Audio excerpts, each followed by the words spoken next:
Housing finance company को भी देख लेते हैं। इन तीनों ही जो स्टॉक्स हमने आपको बताए इन पर राय लेंगे। फिर HDFC, LIC housing, GIC housing, Dewan housing, IIFL holding, अच्छी मजबूती यहाँ भी देखी जा रही है। किरण, पूरे हाउसिंग फाइनेंस की बात करें तो हाउसिंग फाइनेंस कंपनियां हो या फिर माइक्रो फाइनेंस कंपनियां हो, यहाँ पर लगातार खरीदारी देखी गई और पूरा ही फाइनेंशियल स्पेस, खासतौर से जो एनबीएफसीज हैं, ये बीते हफ्ते भी स्ट्रांग मूवर रहे थे। अभी इन स्तरों पर भी क्या कोई लॉन्ग ट्रेडिंग गुंजाइश इनमें से किसी पर आपको नजर आ रही है जहां पर खरीदारी की जा सकती है, एटलीस्ट आज के लिए या फिर आने वाले कुछ सत्रों के लिए? दीपाली जी, सारे के सारे फाइनेंशियल स्टॉक्स बहुत ही अच्छे दिखाई दे रहे हैं और मैंने कई बार आपके चैनल पे ये कहा है कि ये जो सेक्टर है ये उभर के आएगा इस बुल रैली में।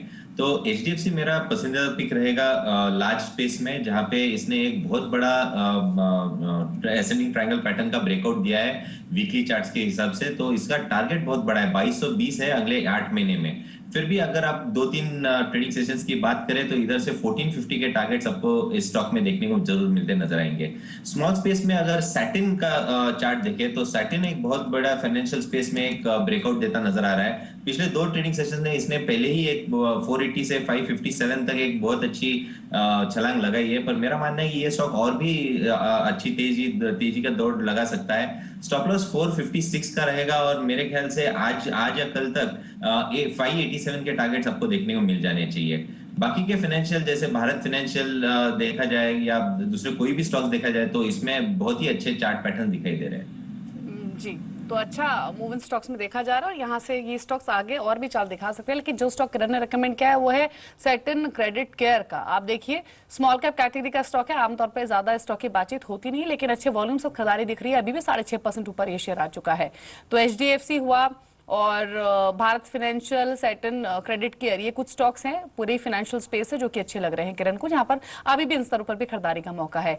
इसके अलावा अब देख लेते हैं कैपिटल गुड स्टॉक्स को। आप देखिए, आज के सेशन में बीएचईएल, एबीबी, कमिंस, सीमेंस, यहां पर मूव देखा गया है। सीमेंस जैसे स्टॉक्स इनफैक्ट बीते कई सत्रों से परफॉर्म कर रहे हैं। केईसी इंटरनेशनल करीब 1.5% ऊपर है। किरण, बहुत ज्यादा मजबूती तो नहीं, लेकिन फिर भी 1-1.5% की बात इन स्टॉक्स में रिफ्लेक्ट हो रही है।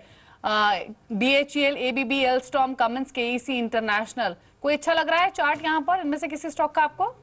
ये सारे के सारे जो अपने स्टॉक के नाम गिनवाए ये सारे के सारे अच्छे दिखाए, पर इसके बाहर एक स्टॉक है जहां पे आपकी नजर होनी चाहिए, वो है कोलगेट पाल्मोलिव, जो बहुत ही अच्छे चार्ट पैटर्न दिखाई दे रहे हैं। मेरे ख्याल से 956 से स्टॉप लॉस से अभी भी पोजीशंस लॉन्ग किए जा सकते हैं। आपको टारगेट 975 978 के देखने को मिल जाएगी कल तक, तो इस स्टॉक में ध्यान देखना चाहिए।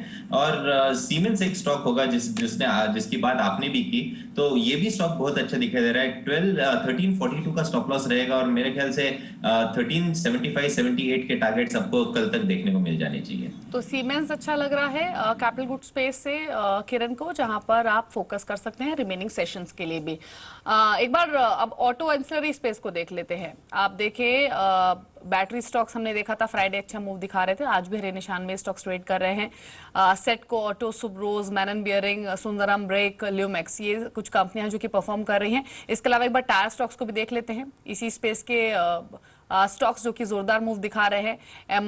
एमआरएफ, सीएट, अपोलो टायर्स, जेके टायर, यहाँ भी अच्छी खरीदारी आज के सेशन में देखी जा रही है।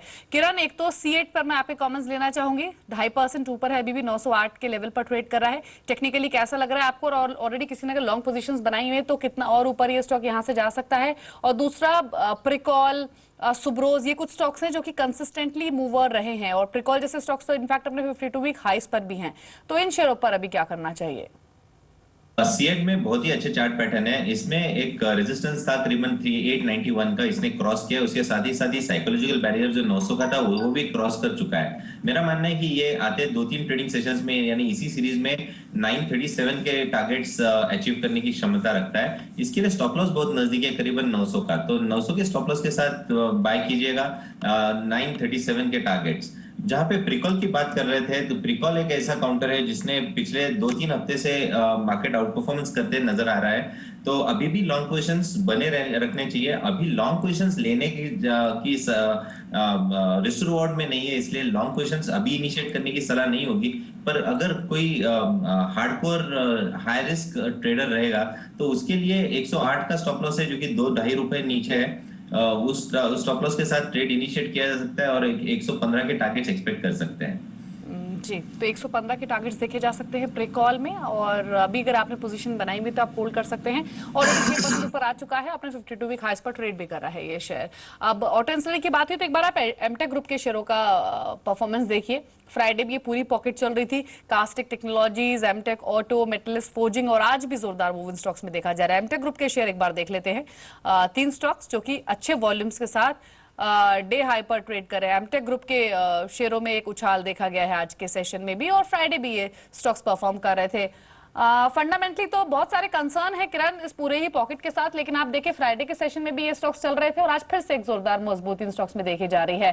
कास्टेक 0.5% ऊपर है, एमटेक ऑटो 3.5% ऊपर आ चुका है, मेटल्स फोर्जिंग में 16% का उछाल है। अभी इन शेयरों पर आपकी स्ट्रेटेजी क्या है? मुनाफा वसूली कर ले फ्राइडे के और आज के मूव के बाद, या फिर अभी भी होल्ड रखें ये शेयर्स? नहीं, अभी भी होल्ड करना चाहिए और मेरे ख्याल से 52 एक बहुत बड़ा बैरियर है। 52 के करीब आता है तभी एक बार प्रॉफिट बुक ही करना चाहिए, क्योंकि जैसे आपने कहा फंडामेंटल कंसर्न्स है और चार्ट में भी कोई ऐसा पॉजिटिव डाइवर्जेंस नहीं दिखा है। ये कैचअप रैली की तरफ से चल रहा है, तो एक एग्जिट रूट को मान के चलना चाहिए। जहाँ पे कैस्टेक्स की बात करते हैं तो कैस्टेक्स में भी ऐसा ही कुछ है।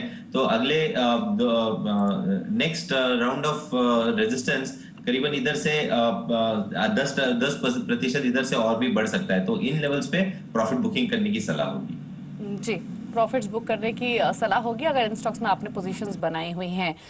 इसके अलावा कुछ स्टॉक्स जहां पर अच्छी मजबूती भी देखी जा रही है, एक एक करके देख लेते हैं। आप देखिए मेजेस्को को 16% ऊपर ये स्टॉक आ चुका है इंट्राडे चार्ट्स पर, 557 के लेवल्स पर ट्रेड कर रहा है। एक बार देख लेते हैं किस तरह की परफॉर्मेंस है, क्या सुबह से ही मजबूत था ये स्टॉक या फिर अभी भी स्ट्रेंथ रिफ्लेक्ट हुई है। लेकिन अच्छे वॉल्यूम्स के साथ 16% के सर्ज के साथ मेजेस्को का शेयर अभी कामकाज कर रहा है 556 के लेवल पर। अभी भी एक एक्सटेंडेड मूव आया है जिसके बाद दिन के उच्चतम स्तर पर यह स्टॉक आ चुका है। एक स्टॉक आप देखिए रूबी मिल्स का, यहां भी 13% का उछाल है और 410 के लेवल पर यह स्टॉक ट्रेड कर रहा है अगेन डे हाई पर। तो ये कुछ स्ट्रॉन्ग परफॉर्मर है small cap mid cap space से। यहां भी एक एक्सटेंडेड मूव आया है जिसकी बदौलत दिन के उच्चतम स्तरों पर ये शेयर्स आ चुके हैं।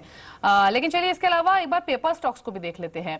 पेपर शेयरों में आज जोरदार उछाल देखा गया है। जेके पेपर के आज अर्निंग्स आने भी है, लेकिन आप देखिए वेस्ट कोस्ट पेपर्स को, बिल्ट को, जेके पेपर को, पदमजी पल्प को, टीएन न्यूज प्रिंट को, आप इस मूव को कैसा देख रहे हैं किरण? आज पेपर स्टॉक्स में आमतौर पे ज्यादा वॉल्यूम्स नहीं होते इस पूरी ही पॉकेट में, लेकिन आज वॉल्यूम साथ खरीदारी भी है और ज्यादातर स्टॉक्स 5, 10, 15% तक का उछाल दिखा रहे हैं। टेक्निकली कोई साउंड स्ट्रक्चर नजर आ रहा है या फिर मुनाफा वसूल ले ट्रेडर्स अब इन शेयरों में? नहीं, पेपर स्टॉक्स में पिछले 2 महीने से एक अच्छा रुझान दिखाई दे रहा है। स्पेशली टीएन पेट्रो की बात करें तो टीएन पेपर की बात करें, एक अच्छे असेंडिंग ट्रायंगल के स्ट्रक्चर में ट्रेड करता नजर आ रहा है। तो अभी भी इधर लॉन्ग पोजीशंस इनिशिएट किया जा सकता है। 272 के स्टॉप लॉस के साथ नए पोजीशंस बना जा सकते हैं और 295 298 के टारगेट्स एक्सपेक्ट कर सकते हैं। एक दूसरा स्टॉक होगा रुचिरा पेपर्स, जहां पे इधर एक आउट परफॉर्मिंग काउंटर है।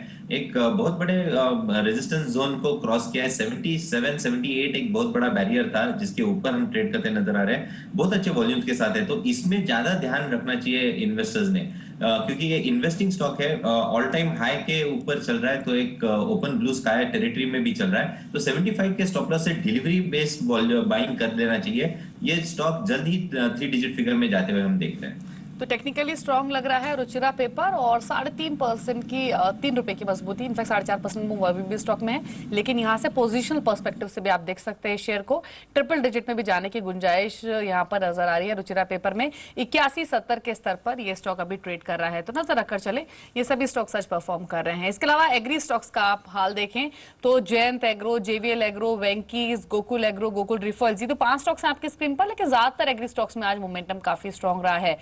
लेकिन जयंत एग्रो जो लीड कर रहा है स्ट्रेंथ को, और एक वेंकीज, इन 2 स्टॉक्स पर आए ले लेते हैं। जयंत एग्रो सुबह से ही स्ट्रॉन्ग है किरण, सुबह जब ओपनिंग हुई इस शेयर की तब अच्छी मजबूती के साथ हुई और अभी भी अपनी स्ट्रेंथ को ही होल्ड कर रहा है। वेंकीज में भी 4.5% का मूव है। इन दोनों स्टॉक्स पर आपकी राय क्या है? और अगर किसी को फ्रेश पोजीशन एग्री शेयर्स में बनानी हो तो आपको कौन सा स्टॉक अट्रैक्टिव लग रहा है? जयंत एग्रो में जिस तरीके का वॉल्यूम और जिस तरीके का मूव हम देख रहे हैं, तो इसमें ही सबसे ज्यादा ताकत दिखाई दे रही है। हालांकि ये स्टॉक थोड़ा सा इलिक्विड है और होता क्या है, बहुत बड़े गैप के साथ ऊपर या नीचे खुलता है, तो आपका स्टॉप लॉस बहुत स्ट्रिक्ट होना चाहिए। अभी के लिए आपका स्टॉप लॉस 300 रहेगा, बहुत बड़े गैप से खुला है, गैप अगर फिल नहीं होती है तो बहुत बड़ी अपसाइड आपको देखने को मिल जाएगी। ओपन ब्लू स्काई टेरिटरी में स्टॉक ट्रेड कर रहा है, तो इधर रेजिस्टेंस जोन है ही नहीं, तो ये स्टॉक आगे ऊपर जाके बहुत लेवल्स पार कर सकता है। तो मेरा मानना है कि ये अगले 2 ट्रेडिंग सेशंस के लिए अगर ट्रेड इनिशिएट करना है तो 300 का स्टॉप लॉस रहेगा और टारगेट 345 349 के रखने चाहिए। और दूसरा स्टॉक जो वेंकीज है, वेंकीज में भी एक अच्छा रुझान दिखाई दे रहा है। इधर एक स्टॉप लॉस जी 475 का सजेस्ट करूंगा और टारगेट 515 के होंगे।